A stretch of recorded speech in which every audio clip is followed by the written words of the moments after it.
Assalamualaikum, kembali lagi di Opini Movies, channel YouTube yang belum premium. Jadi kalau teman-teman lihat channel ini pasti nggak ada iklannya.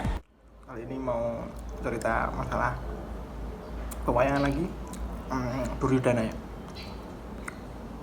Nanti saya akan membahas sisi positif dari Duryodhana, si pemimpin dari Kurawa ini. Sebelumnya ada siapa, Sujiwo-Tejo ya, itu pernah membahas, dia itu punya sudut pandang bahwa di cerita Ramayana itu siapa namanya, Dasamuka itu punya sisi positif. Itu versinya dari apa namanya, Sujiwo-Tejo. Dia bisa menggali sisi positif dari Ravana. Ini saya juga mau menggali sisi positif dari Kurawa, dari Duryodhana. Oke, kita awali dari yang pertama itu menurut silsilah ya. Sebenarnya kalau menurut silsilah, Duryodhana atau Kurawa ini sebenarnya anak pertama dari silsilah kerajaannya. Jadi yang pertama itu kan saya mau nerangin masalah apa namanya, silsilahnya dulu ya. Yang pertama dari kerajaan Hastinapura. Hastinapura sendiri ini apa namanya,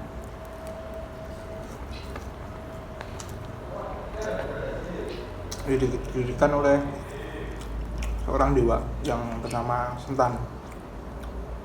Sentanu ini punya istri Dewi Gangga, terus punya anak namanya Dewa Brata, atau kalau di filmnya Mahabharata India itu namanya Bhisma. Nah, terus Dewi Gangga ini mati, kemudian Sentanu mau punya istri lagi, yang mencarikan istri ini si Bhisma.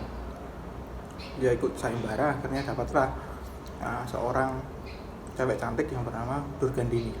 Nah, Durgandini ini ngasih apa namanya, saran, atau ngasih apa ya, upeti atau ya pokoknya syarat lah, ngasih syarat kalau misal bapaknya mau menikah dengan saya, keturunan saya lah yang harus berkuasa di Hastinapura kelak.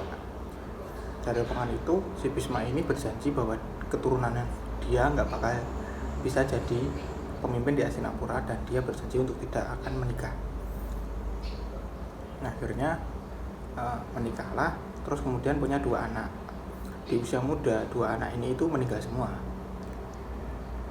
Terus yang menggantikan raja itu adalah anak dari Durgandini, tapi bukan dari bapak Sentanu gitu, namanya Abhyasa. Abhyasa ini punya muka yang buruk kan ya, dia seorang petapa.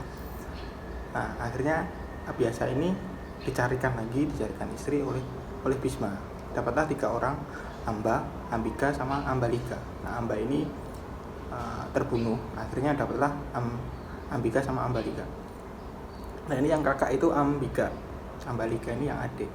Dari istri Ambika ini punya anak namanya Disrarasa. Kemudian yang Ambilika ini punya anak namanya Pandu.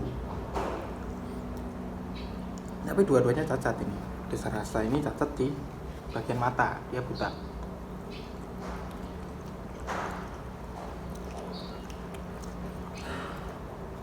Kalau yang Pandu ini cacatnya di leher.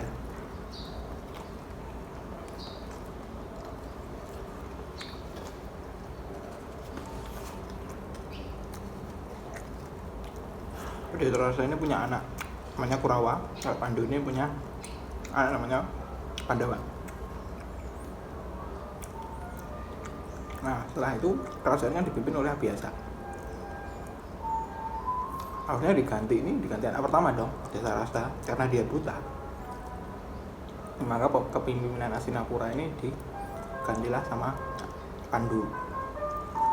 Kemudian Pandu ini meninggal di usia yang masih muda lah, yang Pandawa ini masih kecil-kecil. Akhirnya Hastinapura jatuh lagi ke tangan Disrarasa sebagai raja. Nah, setelah itu kan Disrarasa punya anak namanya Kurawa, dan Pandu punya anak Pandawa.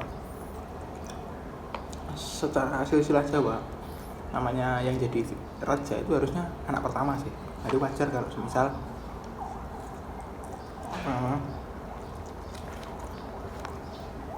Hastinapura itu dikuasai oleh Kurawa atau Duryodhana dengan anak pertama.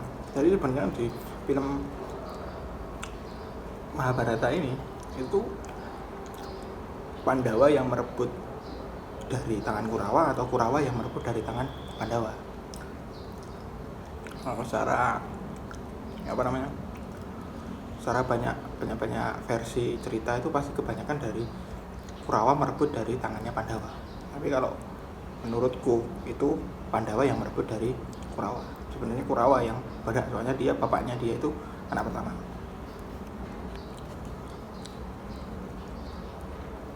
Terus sisi positif yang kedua dari Duryodhana itu gimana ya? Emang mungkin nasib kan ya.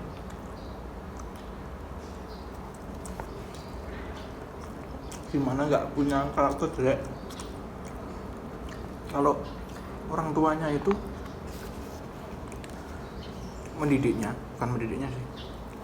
menikahnya itu tidak didasari dengan kecintaan, melainkan dengan kebencian. Ada si Duryodhana kan punya namanya Gandari. Nah, Gandari ini sebenarnya tuh cintanya ke Pandu. Jadi gini, kisahnya itu ketika Pandu mau mencari istri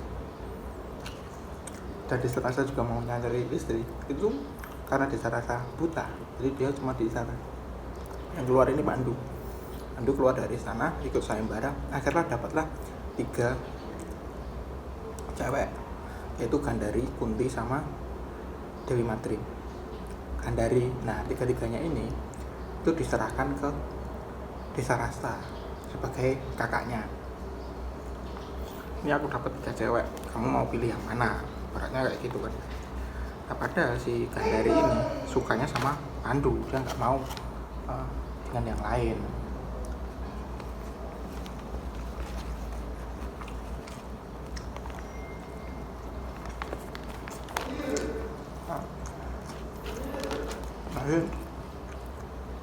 Nah dikasih, karena Disarasa ini buta, dia milihnya ya cuma asal gitu lah, karena kepilih si Gandari. Dari kepilih itu mau kemana lagi kan ya, harus dia menerima Disarasa dengan keadaan buta, dengan terpaksa, dengan penuh kebencian, juga dengan penuh cemburu karena si Pandu harus menikahi Kunti sama Madrim. Dengan penuh kebencian itu, si Gandari ini karena suaminya buta, akhirnya dia menutup matanya. Jadi cinta itu tidak butuh penglihatan, yang penting suka sama suka, akhirnya mendapatkan anak, mendapatkan keturunan. Itu jadi memang kelahiran dari Kurawa ini tidak didasari dengan rasa cinta.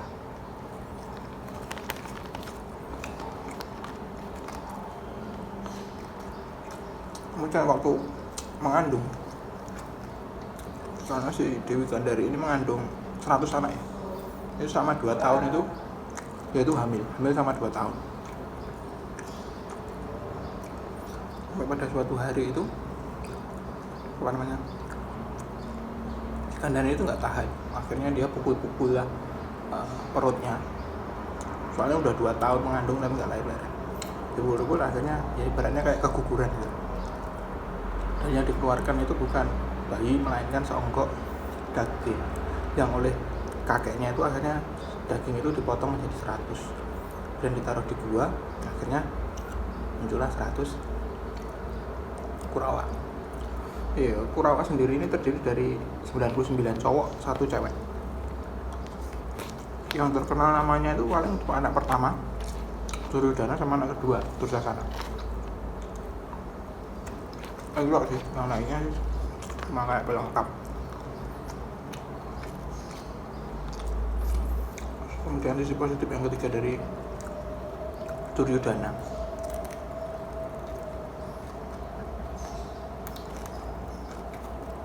itu adalah sifat kepemimpinannya dia. Jadi sejak lahir itu dia memimpin adik-adiknya berjumlah 99 orang. Dia punya jiwa kepemimpinan sejak lahir. Kemudian setelah Pandawa diusir sama dia, kerajaan Hastinapura ini kan dipegang sama Duryodhana ya. Itu kondisinya juga kembali Pahlot Sinawi, nggak ada masalah, nggak ada negara lain yang menyerang ke Hastinapura. Gitu. Jadi emang punya jiwa kepemimpinan yang bagus.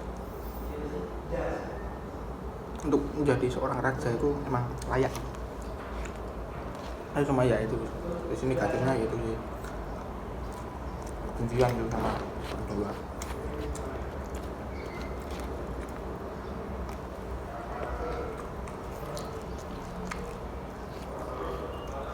Itu aja ya teman-teman, sedikit cerita dari saya mengenai sisi positif dari Duryodhana. Terima kasih semuanya udah menonton. Sebenarnya mau bikin vlog mengenai Omnibus Law, tapi terlalu mainstream lah, terlalu frontal. Vlog ini itu namanya nggak dibuat untuk hal-hal yang lagi viral, tapi untuk cerita-cerita yang kira-kira nggak sempat dipelajari di kehidupan sebelumnya, ini saya ceritakan. Dan terima kasih buat teman-teman yang udah like, subscribe.